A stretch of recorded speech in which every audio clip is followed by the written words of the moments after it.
Fala, guerreiros! Chegamos então à análise do quarto episódio de A Casa de Ashur.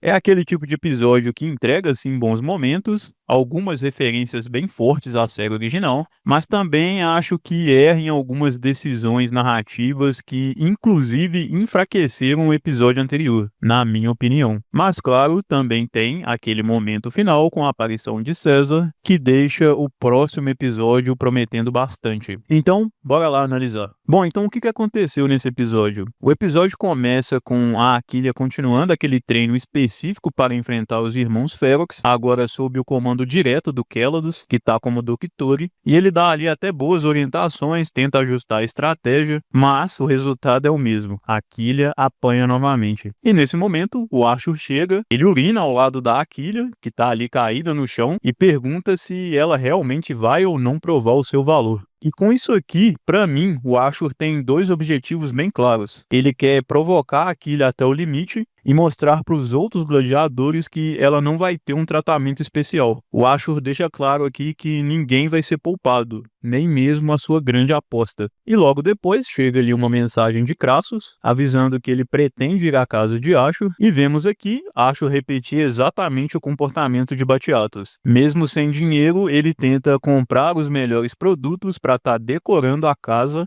da melhor forma possível. E isso para agradar um romano poderoso. Batiatus costumava fazer isso com os romanos, por exemplo com Glaber, e aqui se prova mais uma vez que o Ashur aprendeu observando Batiatus. Inclusive nos xingamentos, tá, galera? Eles lembram muito o da série original. E era muito bom ver Batiatus xingando, por sinal.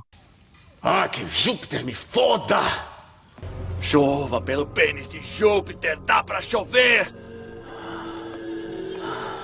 O que está fazendo? Rezando. E quando o Opter aparece ali para visitar o Colwys, temendo que ele tivesse morrido, o Ashur rapidamente percebe quais são as intenções dele e manipula a situação com uma certa maestria. Ele coloca Colwys e Opter juntos na banheira, sabendo exatamente o que isso poderia gerar, claro que com a intenção de promover futuros benefícios para ele. E como eu já disse, esse aqui é o verdadeiro diferencial do Ashur. Ele não vai vencer porque é muito poderoso, mas sim por causa da sua sagacidade e esperteza. E em um outro momento ali, o Ashur menciona algo bem interessante, que ele vai tentar fazer Crassus reconstruir a arena de Capua, que tinha sido destruída por Espartacus e os rebeldes, e isso faz todo sentido, até mesmo para Crassus desejar isso também, já que a arena destruída virou um símbolo da revolta de Espartacus. Então reconstruí-la seria dizer publicamente que a rebelião acabou. E para Crassus, com sua fortuna, isso não seria problema nenhum. Mas eu acho que principalmente para a série, galera,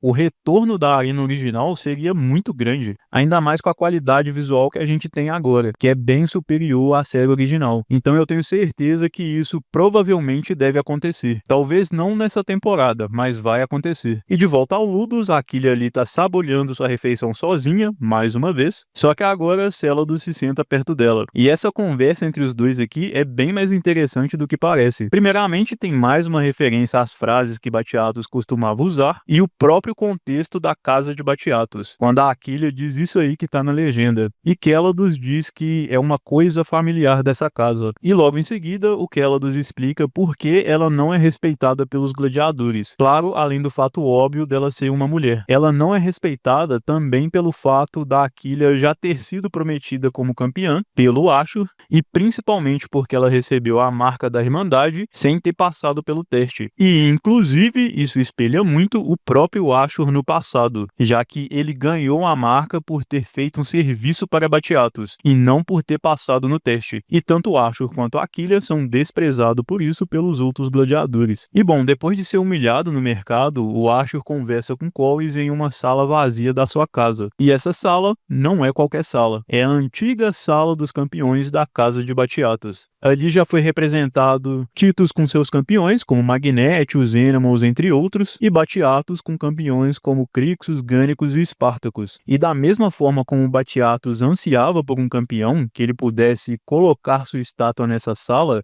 e fosse superior a todos os outros, o Ashur também almeja um campeão para estar presente nessa sala, mostrando que a casa de Ashur ainda tem um longo caminho a percorrer para chegar no nível que se encontra a casa de Batiatus. Batiatus. E já no treinamento seguinte, claro, depois de apanhar mais um pouco, Aquilea finalmente aplica o conselho de Kélodos e foca em derrubar apenas um primeiro. Eu achei um pouco forçado essa parte, eu até confesso, mas lembrem de duas coisas. Esses gladiadores aqui estão num nível bem abaixo do que estamos acostumados, e eles estarem lutando juntos mais atrapalha do que ajuda. É só lembrarem da dificuldade que Crixus e Spartacus tiveram para estar lutando junto, treinando contra o Docturi. E claro, depois contra Teócules. Então ela vence e isso obviamente gera uma tensão entre Kélodos e Tarcon, que são pai e filho. E obviamente, de novo, intensifica ainda mais a rivalidade entre Tarcon e Aquilea. Bom, lá na cidade de Capa, os piratas cilícios buscam sequestrar Cossútia e Virídia. E sim, esse aqui é o mesmo grupo de piratas que pertencia a Heráclio na série original. E até devido a essa tensão entre Crassus e Pompeu,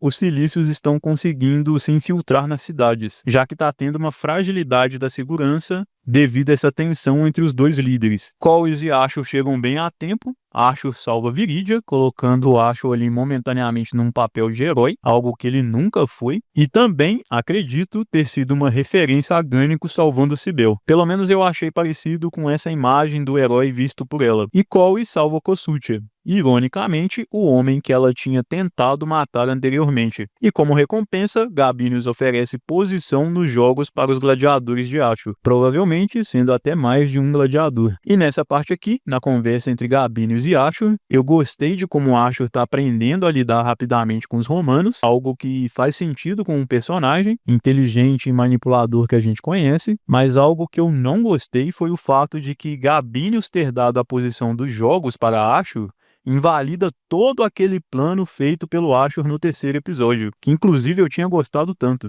Todo aquele plano para convencer Opter a conseguir lugar nos jogos, que foi um plano digno da mente de Ashur, no fim não serviu para nada, né, galera? Só foi útil ali para estar aproximando Colwys e Opter. E no fim do episódio, enquanto Ashur tá aguardando ali pela chegada de Crassus, quem chega na verdade é Júlio César, que nesses episódios pareceu ter uma grande desavença com Ashur. Então o próximo episódio promete bastante, já que tem a chegada de César e a provável luta na arena da Aquilea e de outros gladiadores da casa de Ashur. E um detalhe interessante é que geralmente o episódio 5 de cada temporada de Spartacus é o episódio que costuma, além de ser muito bom, mudar muita coisa na trama, sendo geralmente até o momento em que a temporada engrena de vez. Então, vamos ver semana que vem. Então, pessoal, como ponto positivo desse episódio, eu destaco esse crescente desenvolvimento do Ashur, como manipulador político e até mesmo como herói nesse episódio, quem diria. São facetas diferentes desse personagem, que está se tornando muito interessante. O Kélodos teve um bom destaque, ele vem crescendo como personagem. Tivemos mais alguns bons paralelos com a série original. Tá tendo uma boa construção ali da rivalidade entre a Aquilea e o Tarcon.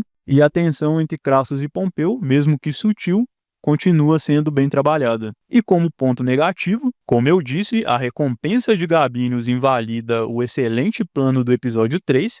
Eu sinto que eles quiseram mostrar a genialidade do Ashur, mas ao mesmo tempo acelerar a trama. Não precisava ser os dois em 2 episódios diferentes. Principalmente porque em uma série que lança episódios semanalmente, esse sentimento de ficar andando em círculos pode pesar muito e fazer muita gente abandonar a série, ou pelo menos voltar só quando tiver lançado tudo. E eu tô sentindo falta também de batalhas na arena. Tivemos combates apenas no primeiro episódio e desde então já são 3 episódios consecutivos ou 3 semanas consecutivas sem nenhuma luta na arena. Mas, como eu disse, ao que tudo indica, no próximo episódio já teremos bastante dessas batalhas. Então é isso, guerreiros. O episódio 4 não é ruim, mas não anda tanto assim na história. Tivemos bons acontecimentos, bons momentos, referências a Spartacus, algumas até sutis, como por exemplo, algumas músicas que são da série original e aquele jogo jogado por Virídia, que é o mesmo jogo que Batiatus jogava e jogou com Spartacus uma vez. E veremos então como vai ser o episódio 5 com a chegada de César. Como eu disse, promete bastante. E bom, então é isso, guerreiros. Comenta aí o que você achou do episódio 4. Funcionou pra você ou ficou abaixo do esperado? Se inscreva no canal, entre pro clube de membros e deixa o like para fortalecer a Irmandade. Nos vemos na próxima análise. Valeu, guerreiros. Até a próxima.